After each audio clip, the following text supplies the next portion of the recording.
ចា៎អ្នកនរគ្នាឥឡូវនេះយើងមករៀនអំពីប្រយោគមួយចំនួនដែលតែតងទៅនឹងពួកចៅសៀមមានគំនិតឈ្លានពានមកលើប្រទេសកម្ពុជាយើងចា៎អ្នកនរគ្នាសម្រាប់ប្រយោគទី1ថៃกัว入侵柬埔寨ថៃបានឈ្លានពានប្រទេសកម្ពុជាប្រយោគទី2ថៃกัว先发动攻击ថៃបានវាយប្រហារមកលើប្រទេសកម្ពុជាមុន泰国觊觎柬埔寨領土ថៃចង់បានទឹកដីប្រទេសកម្ពុជា和平សន្តិភាព柬埔寨熱愛和平កម្ពុជាស្រឡាញ់សន្តិភាព邊境衝突ចំនួនព្រំដែន柬泰邊境衝突ចំនួនព្រំដែនរវាងកម្ពុជានិងពួកចៅសៀម柬埔寨需要和平ប្រទេសកម្ពុជាត្រូវការសុខសន្តិភាពប្រយោគបន្ទាប់不要剽竊高棉文化កុំលួចចម្លងវប្បធម៌របស់ខ្មែរ我们必須團結一致យើងត្រូវតែរួបរวมគ្នា柬埔寨領土屬於高棉人ទឹកដីកម្ពុជាជាប្រទេសរបស់ប្រជាជនខ្មែរអញ្ចឹងថៃកុំចេះមកឈ្លានពានណា高棉文化屬於柬埔寨វប្បធម៌ខ្មែរជារបស់កម្ពុជាឮនៅសៀម高棉祖先建造了這一切ដូនតាខ្មែរជាអ្នកសាងសង់捍衛國家主權ការពារអធិបតេយ្យភាពជាតិចា៎អ្នកនរគ្នាអញ្ចឹងសម្រាប់ពាក្យសម្រាប់ប្រយោគដែលយើងបានសិក្សាមុនហ្នឹងអ្នកនរគ្នាយកទៅប្រើប្រាស់បានដោយសារតែមានជនជាតិចិនខ្លះគាត់នៅនិយាយទៅមានច្រើនដែលអត់សូវជឿជាក់លើកម្ពុជាអញ្ចឹងណាប៉ុន្តែយើងត្រូវបញ្យល់ជាសាស្ត្រដតីឲ្យយល់ពីកម្ពុជាបន្ថែមយើងកុំចេះបចោឬក៏ប្រើពាក្យអសុរោះជាដើម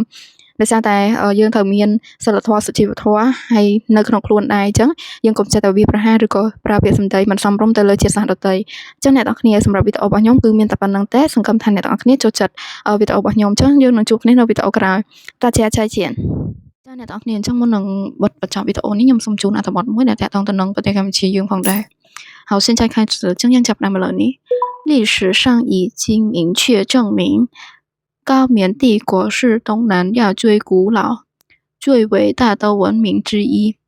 那些不可磨灭的证据一一如无隔窟，百位下遗迹寺庙墙壁上的宫殿刻了千年的高棉无数浮雕，都在向世界宣告其正统性。